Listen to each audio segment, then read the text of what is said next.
In this video, I'm going to be reviewing the Sailor Veilio fountain pen with zoom nib and with a music nib.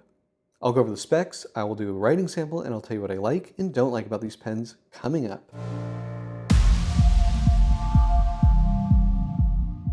Here I have two Sailor Veilio fountain pens, and these were loaned to me by Neil of the Wasted Paper YouTube channel. I'll put a link to his channel in the description below, but he does a lot of great pen content, so definitely go check out his channel, and thank you, Neil, for sending me these. This is a pen that I did not know existed. I didn't know they made a pen like this, but these are very, very cool fountain pens. Unlike most Sailor plastic pens, these are made from solid rods of acrylic, so they don't have that injection molded plasticky feeling to them. And they're called the Veilio, which is a combination of two words, veil and then iro is the Japanese word for color. So you sort of get these translucent colored bodies here. So that's the name Veilio. And these two pens are part of their third release of this series. They are $490 each, which is quite a lot. I have the music nib is on the orange one, and the zoom nib is on the blue one. Now, Sailor doesn't seem to be charging extra for these like more specialty nibs, which I think is really nice. That's certainly different than what Aurora does or Mont Blanc does. They usually charge more for those special nibs. So I do think that there is some value there. I would definitely consider the specialty nibs. Personally, I haven't used a lot of the Sailor Pro Gear Slim or Pro Gear Standard. I've really only had experience with the large models and the King of Pen models. But it is my understanding that this is kind of a mix of the Pro Gear Slim with the Pro Gear Regular. These do have 21 karat gold nibs, which I believe these are the only pens that have 21 karat gold nibs with the smaller Pro Gear Slim sized nib. So a lot of weird details there. Let's just talk about the designs of the pen. I'm just going to do the blue one here. It's Pro Gear, which means it's got the flat tops here. We do have the very nice Sailor anchor logo on top. We have their like multi-stepped clip, which kind of has sort of like a whale tail towards the connection point in the body, and then it's rounded at the back. This does appear to be stamped metal. The finish on these pens is really very nice.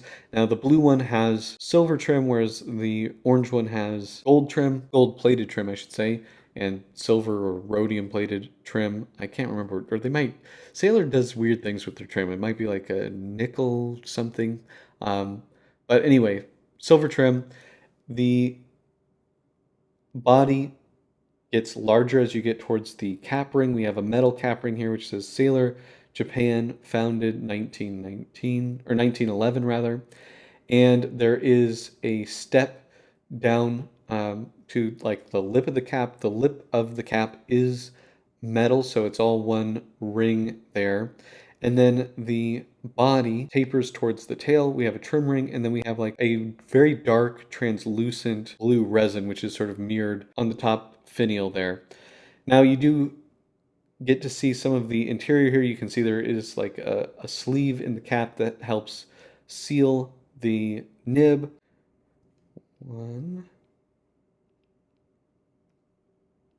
Yeah, it's like 2 1/4 turns to uncap the pen.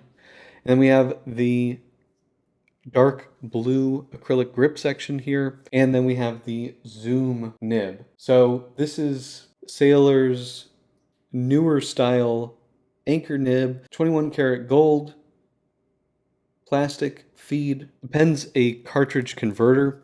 Now with these pens, and I don't have them on them here, they come with matching colored like converter knobs. So this one comes with a blue one and the other one comes with an orange one, which is very unique. You don't see a lot of pen companies do that. I'm just not wanting to to get those dirty because they're rare. I don't know how you get those. So I've been just using the normal black ones, but they come with a blue piston converter knob, which is pretty cool. And it is nice because you can see it a bit through the body there. We'll take a quick look at the orange one just so you can see what that looks like. We have the translucent orange bits at the end of the pen and on the grip section there, and you can definitely see more of the interior of the pen. Again, this would have had a gold trim converter with an orange converter knob. There is a little bit of pearlescence and depth to the swirls on the body, which I think looks really, really nice. The big thing for me that I'm just, handling these pens, they feel so much more solid than the standard injection molded Sailors. Now, in terms of size and weight, the length of these pens is about 125 millimeters. Uncapped, they become very small. I don't really use these uncapped. It looks like 111 millimeters. Now, posted, I did ask permission to post these because that's really how I would want to use these pens, and Neil said that was fine.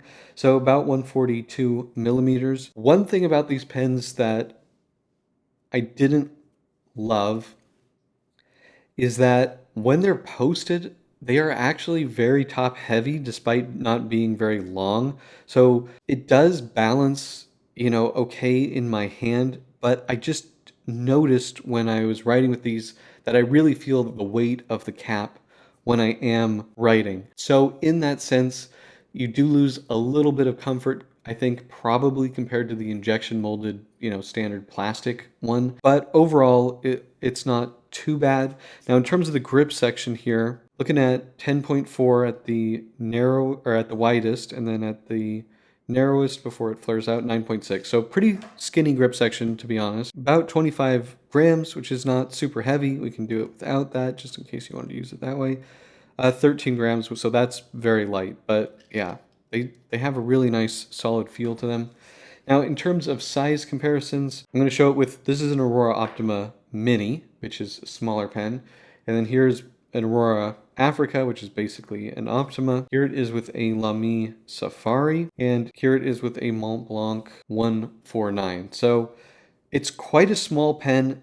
It's similar in size to the Aurora Optima. However, the Optima, of course, has a much, much bigger grip section and nib. So like this is a number 6 nib. This would be probably a number 5 nib. But the comfort of the Optima is definitely higher just with that bigger grip section, and I think overall better balance, especially when posted. For the writing sample, I'm going to be using a Papermind Tomoe River hardcover notebook. These notebooks are excellent with fountain pens, and for Blake's Broadcast viewers and subscribers, you can get 10% off with code BB10 at checkout. This is the Sailor Pro Gear Veilio.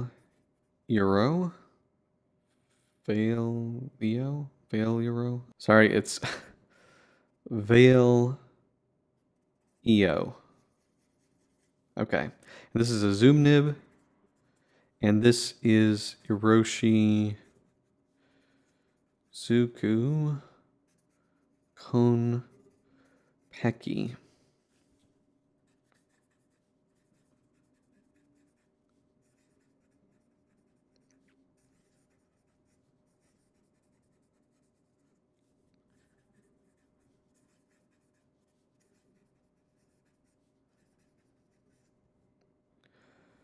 Try some fast writing.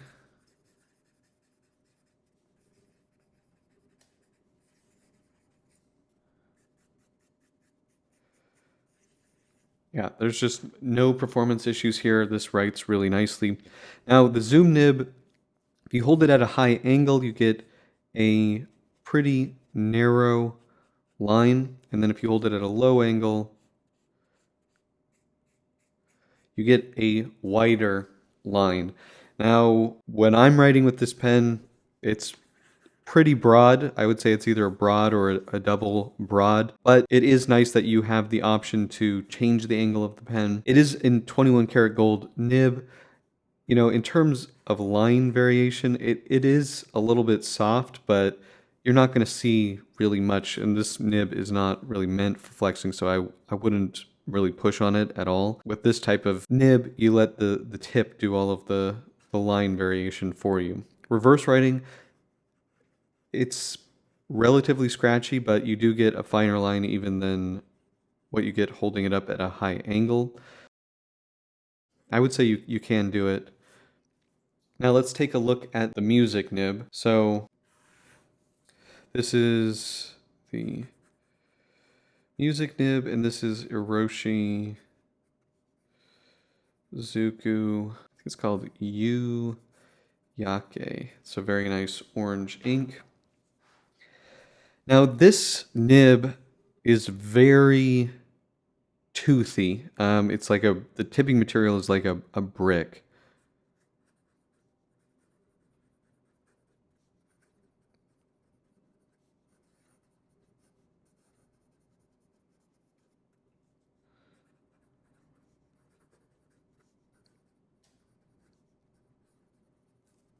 Oops, dog.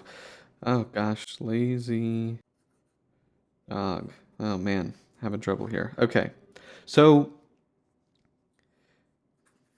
in terms of some faster writing,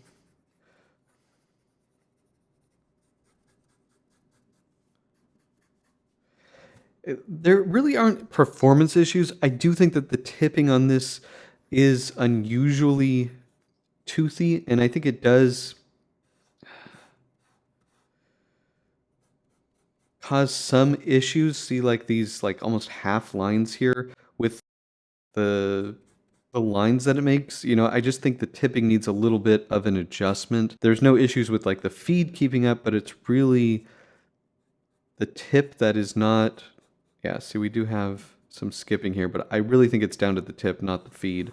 I think it just needs a little bit of adjustment. There's no point in doing reverse writing on a sort of stub music nib like this, so I won't try that. And flexibility, you know, you're not really going to be flexing this just because it is so sharp. Overall, I think, you know, the Zoom nib is the better performer of the two here. I just think this tipping needs a little bit of adjustment for it to be, you know, perfect. But once I think that's done, I probably would prefer the music nib just because you get some very nice line variation without having to change the angle that you hold the pen. So what are my pros and cons for the Sailor Veilio fountain pen?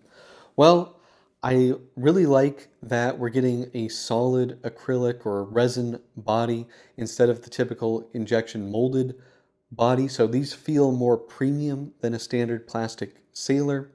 They have a nice depth and pearlescence to the material.